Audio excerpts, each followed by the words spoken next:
if the church in Africa values its mission, particularly with the whole world gravitating towards urbanization, then the urban mission, urban theology, urban sociology, urban spirituality is the way to go.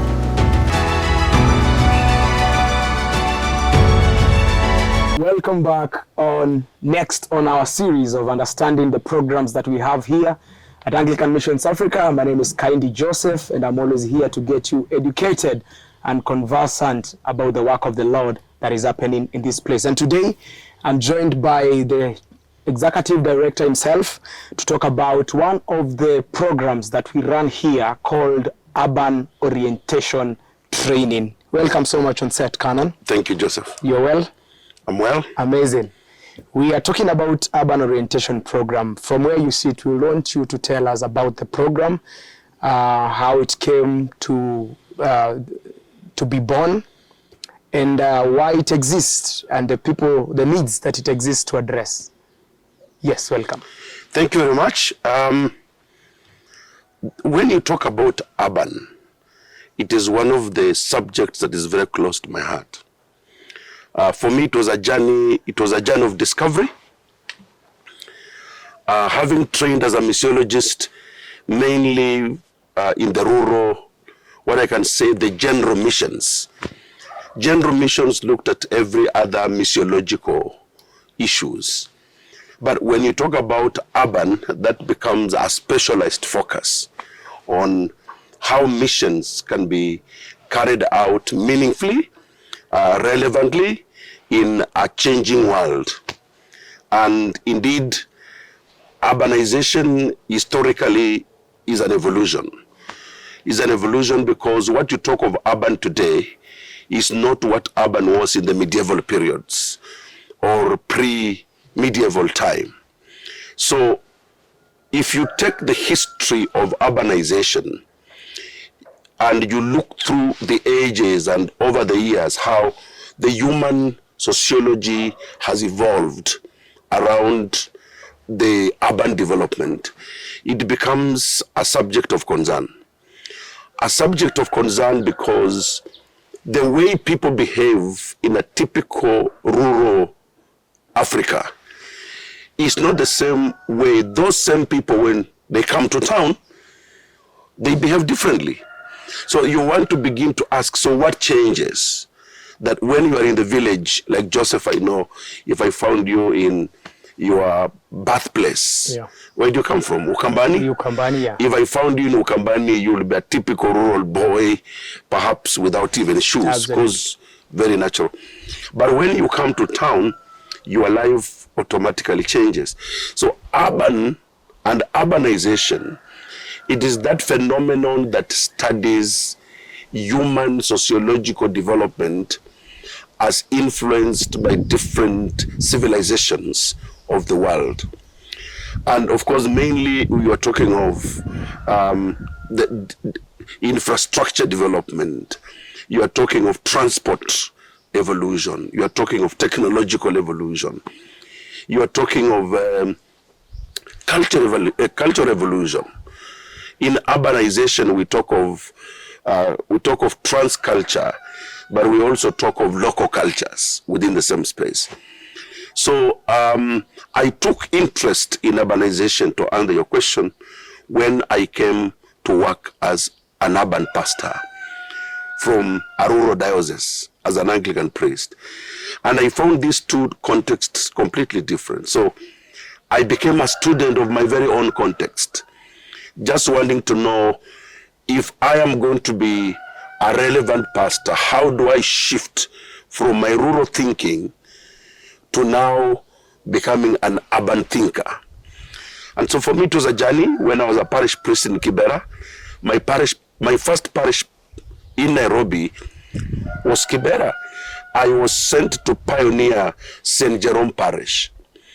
When I arrived there, I discovered that sociological setup of the informal settlement was very different from the rural setup. So from there I went to studies. I wanted to study more, how just to grow as an urban pastor, And from there, I picked up an urban track and urban mission as one of the areas of my passions. So today, I train clergy. I've had opportunity to train bishops on this subject of urbanization. I've trained in Kenya. I've trained across Africa.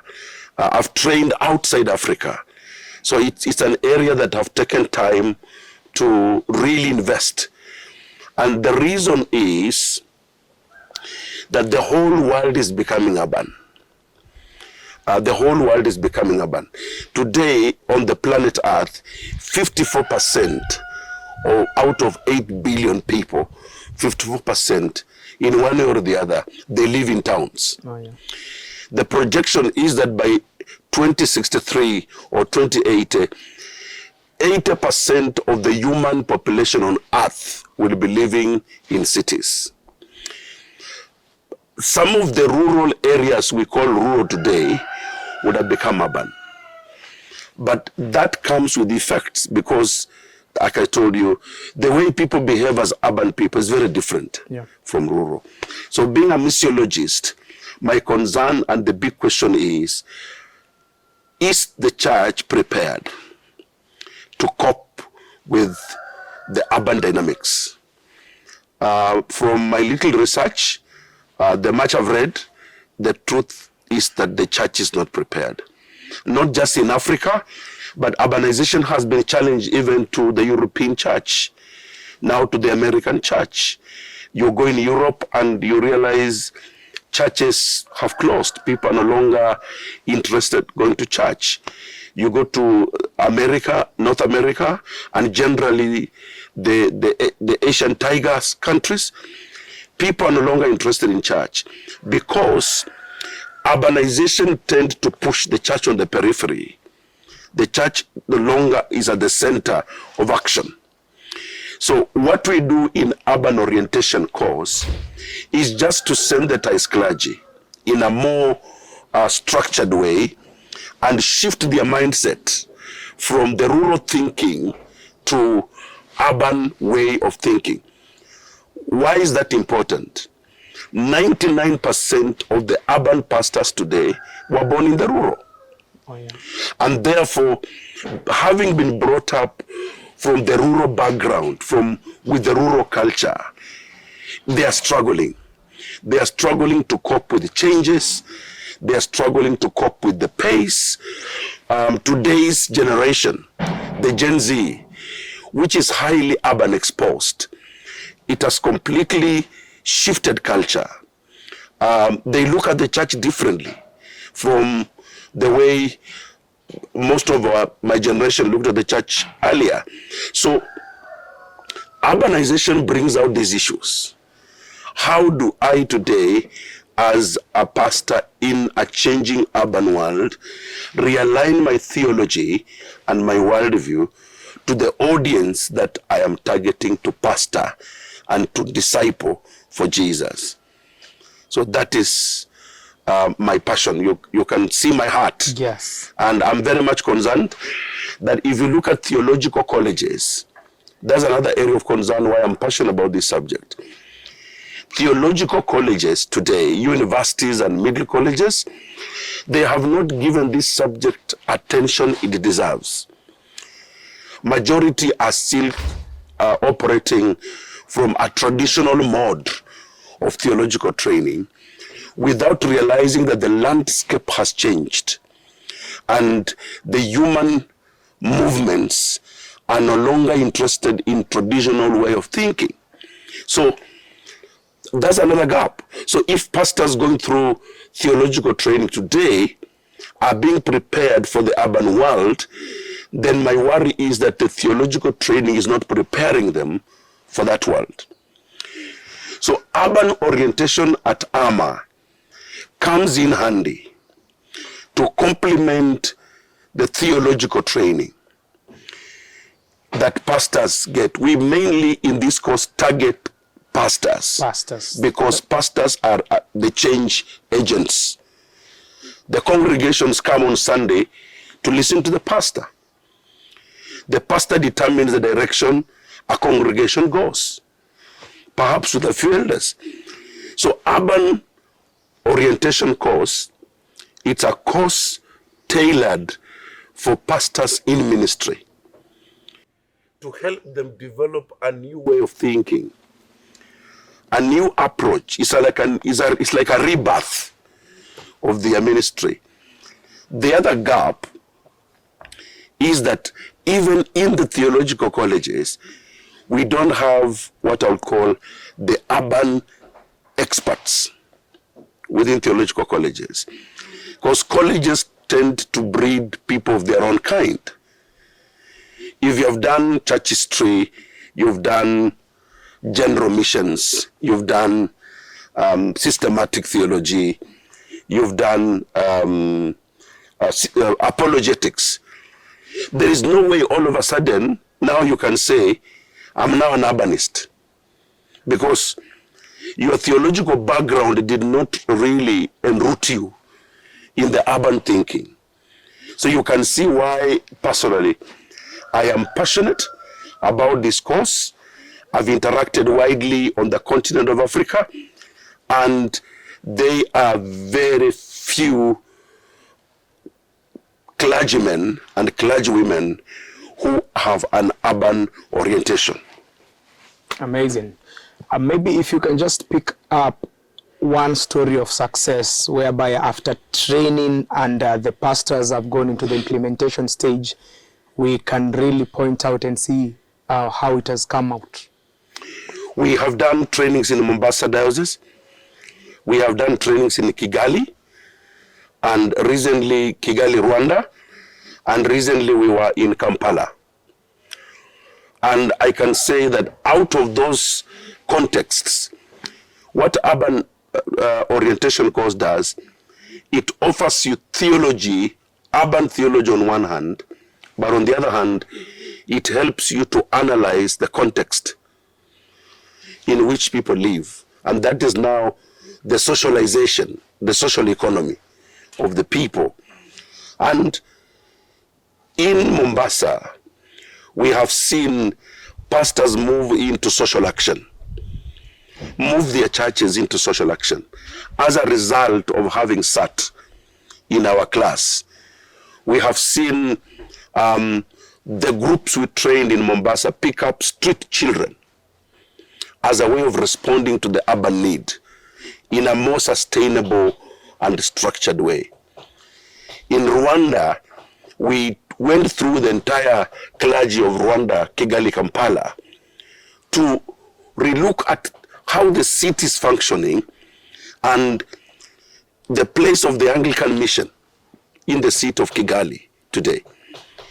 In Uganda, Kampala, where we just came from a month ago, again, we looked at projects that the church can set up in the city space, in the urban space, that will be what we call safe havens, even for those who don't go to church.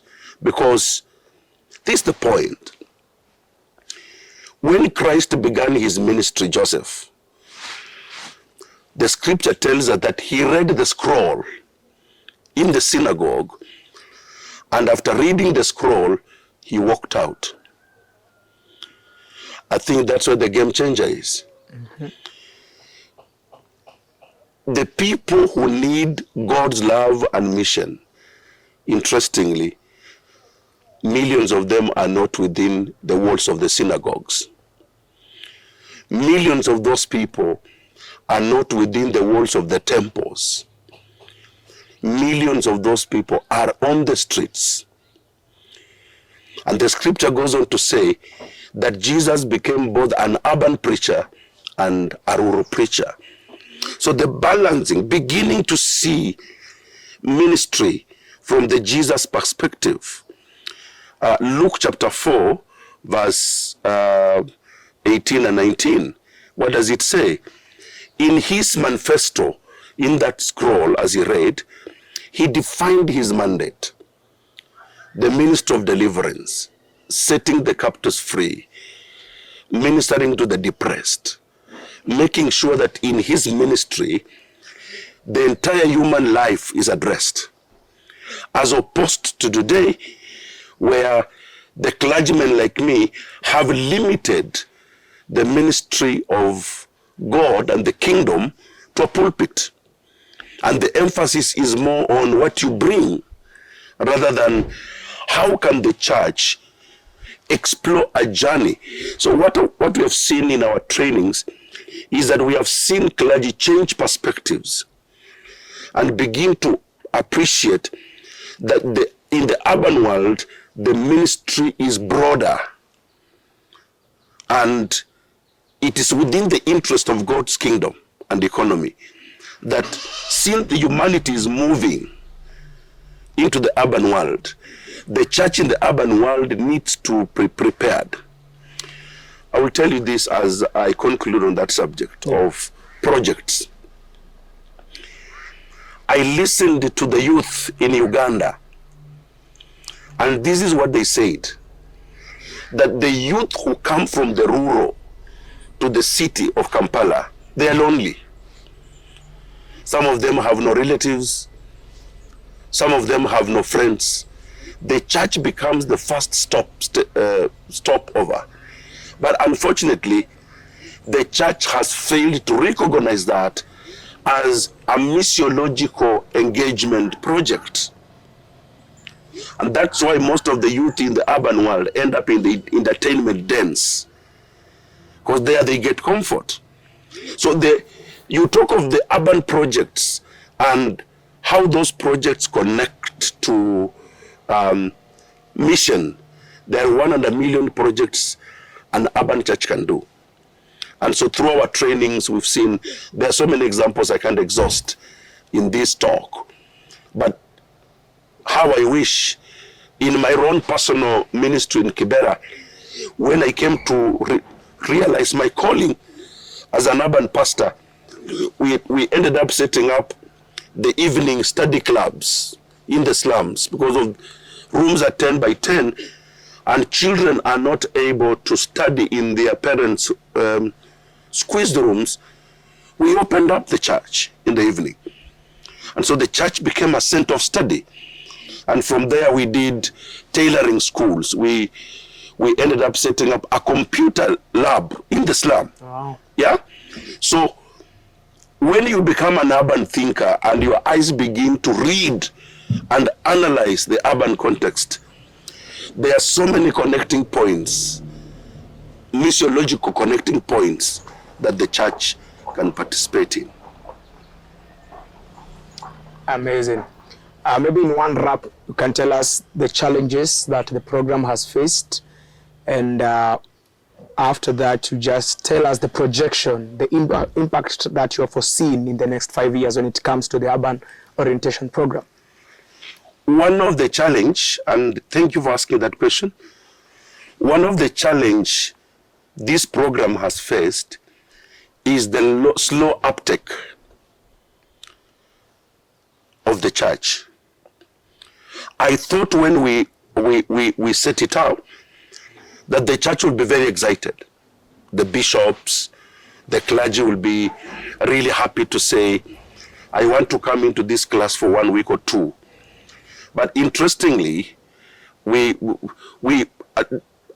despite of having trained in Kampala and Kigali, Rwanda, and Mombasa, and partly Nairobi, for the last 5 years, we have not seen the church so much excited about urbanization.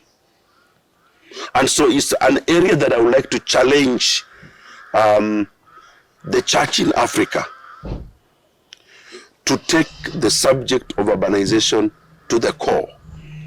I would like to challenge theological education centers, universities and colleges to take this matter life and death for the future of the church.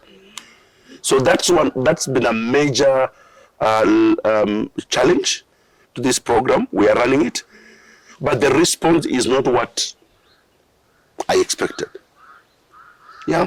The other challenge, of course, is that because the church hasn't appreciated the value of urban orientation course, people are not willing to invest in it. People think you just come and train us for free. For sure, even the Bible does not entertain free things. So again, the challenge has been that even those who want to take it, they want to take it for free. But we don't charge much. We charge $50 or $100 where necessary, depending on the costs of the program. But again, that is a challenge. So if the church in Africa values its mission, particularly with the whole world gravitating towards urbanization, then the urban mission, urban theology, urban sociology, urban spirituality is the way to go. Amazing. Maybe as we wrap it up, there's a story that I'm interested in that you normally share about the industrial revolution in Europe. And I'm sure it's in the context of urbanization and how the church was never prepared and the effects that it came about with. As we wrap it up, I feel it's a way of sensitizing the church of the inevitable if they continue being ignorant on the value of urbanization. Joseph, you are now throwing me in the deeper end of this talk show about urbanization. Part of the world I researched on when I was doing my studies in Europe, I just took interest in how urbanization in Europe evolved. Mm-hmm. The effects on the mission of the church, and the effects were devastating because during the Industrial Revolution, the age of science, as history describes it, a number of things were happening in Europe. One, the age of science brought excitement because new discoveries, locomotive engines, and others. And that came with what the European leadership defined as social order. Because the train, the locomotive engine, the train was the big thing. The governments of that time designed human settlements around the railway. Oh, yeah. So those who lived far away, and because people are not many, it was easy to do that. But that destabilized the church. Because as people moved and they were resettled around the railway line, one, the churches they were worshiping in the rural areas were displaced. So people moved away, the buildings were left without people. That's why you go to Europe in some areas and you find so many churches are empty. And they have been empty for hundreds of years. You never ask yourself why. Mm-hmm. It was that drastic shift from rural life to urbanization. So that was a natural human development that disoriented the mission of the church. Number two, Joseph, was the emergence of universities. Mm-hmm. With the age of science, of course, studies became critical to sustain that. So you have universities like Oxford emerging, Manchester emerging, Birmingham emerging, London emerging, big main cities, and especially around England. And so young people moved from the rural to the city. Again, that was another wave of displacement. So you have, it's fashionable to go to university. Yeah. So many young people who moved to cities never went back to the rural. So you can see the wave and the impact. So increasingly, the rural churches became empty. With all the people, over a period of time, they died and churches remained empty.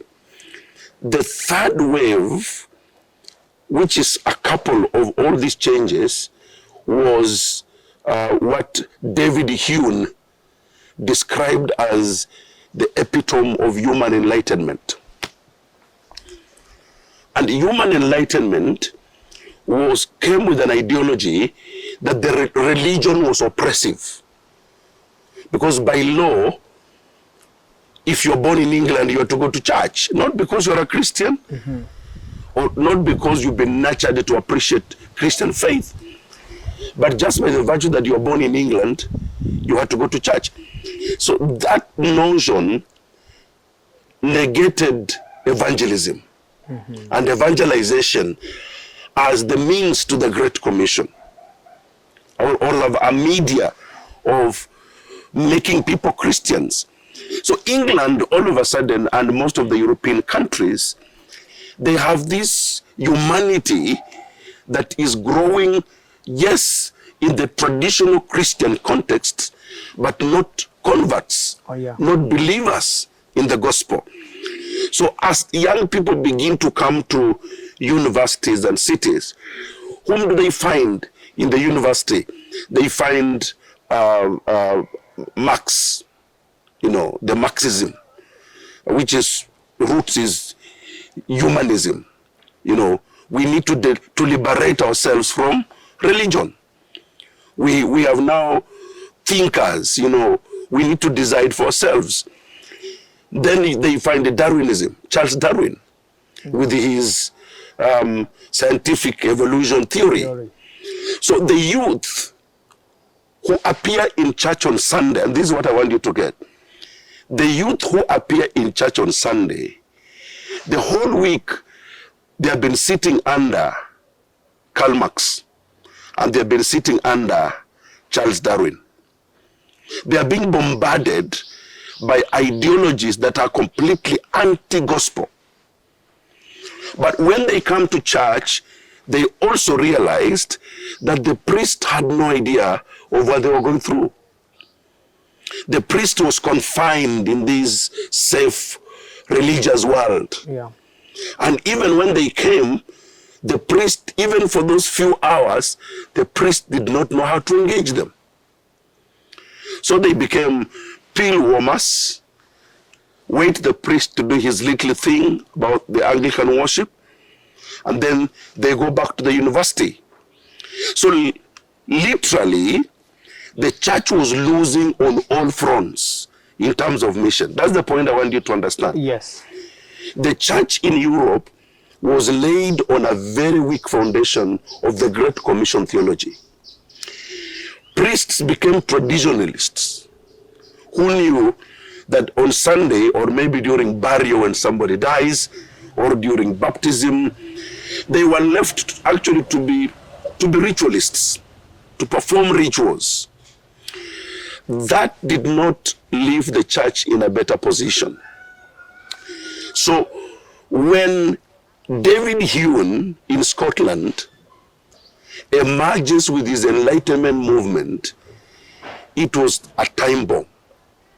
It was something that everybody was waiting, like is an escape route from religion. And from that time of David Hume with Enlightenment, Europe, the church in Europe never remained the same. And the church in Europe, up to now, is still suffering the effects of the historical circumstances which the church leadership failed to engage. So urbanization became the ideal thing, and it was like, now once you're in the urban world, you're a free spirit. Don't talk to me about religion. Let me decide what I want to do. That's how the church in Europe lost the ground. So the death of the church in Europe, this is the point I want you to understand again, did not occur like a big bang. It wasn't a big bang theory. It was slow, but systematic, shaped by the human activities and mainly driven by science and age of discovery. When the church discovered that it had lost ground, Then the church thought, oh, let us also now put up universities, so that when the clergy go through these classical trainings, they will now be able to match to the IQ of the scientists. Again, a secular approach. So you have universities like Cambridge emerging, typically rooted within the English spirituality. But because the church did not have enough mechanism of coping, the priests who went through those kind of universities, eventually, spiritually, they were not able to counter the atmosphere that was so charged and against the church. So you end up with priests who are very sharp, bright, well educated, but in terms of spiritual affairs and the Great Commission, zero. And if you draw that comparison with Africa, I can tell you from where I sit as an urban missiologist of this time, that the same history is about replaying. to repeat itself. Not is about. It's replaying. It is replaying. Mm-hmm.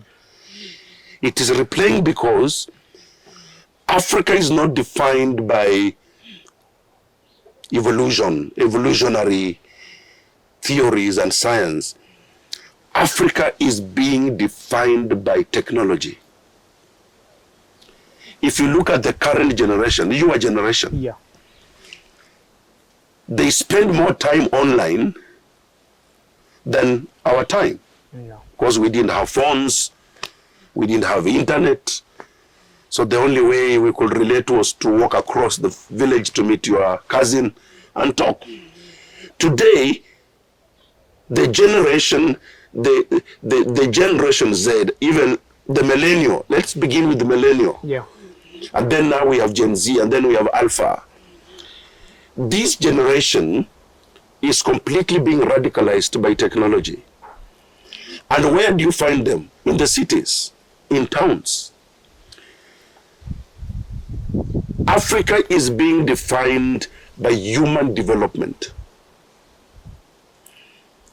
Unfortunately, just like in the medieval time of the European church, the African church is playing safe. The pastors and the elders are not ready to step out and engage and interact and discern how to engage the dynamics of the urban world. I am afraid that by 2063, as much as it's predicted that Africa will be the world of the majority, with 4 out of 10 people being Christians, they will be very weak Christians. That's my prediction. They will be very weak Christians. Can I justify my point? Yes. Averagely today, 9 out of 10 Christians can hardly quote scripture. Right? It's an experiment you can go and try. If you confronted people even in church today, and you said, today there's no preaching, we are reciting scriptures, literally some fellows will pick their bags and walk out. Because with improved technology, the reading power is becoming weak. People don't want to spend time reading the Bible. The pastors are also becoming human sociologists. The Bible study culture is weak, even in church today, as we talk, right? So now you can imagine, if we are already confronted today, what about 2063? With the crisis of every pastor in the urban world being a rural pastor. There's a crisis. The crisis is looming. Today, most of the urban churches are empty. Out of 5 million people in the city of Nairobi, out of 5 million people in the city of Nairobi, only 12 to 16% go to church. Not those who are born again, not those who are discipled. Just general church attendance. Yeah. 12 to 16. Where is 84%? So if 84% by now has lost interest of just going to church, what will be happening in 2063? So I see what happened in Europe in 1800s, 1900s, right from 1400s. You can trace that history from there. I see that replaying today. So, and that's why for me, engaging in urbanization from a theological, missiological perspective is more urgent than yesterday. Oh, yeah. Amazing. Thank you so much for the elaborate and passionate expression of this program and the issue of urbanization. Thank you. I'm sure we'll be having a next on series on that also, yes, to get deeper into that. But basically that is what is happening. History is repeating itself here in Africa, and it's a wake-up call and a clarion call to the Church of Africa to take advantage of such a program like this one, urban orientation program, as we prepare ourselves as a Church of Africa for the inevitable. I'm yours, Kaindi Joseph, and of course, meet you on the next series on our programs as I continue to educate and enlighten you on the very programs that we run here at Anglican Missions Africa.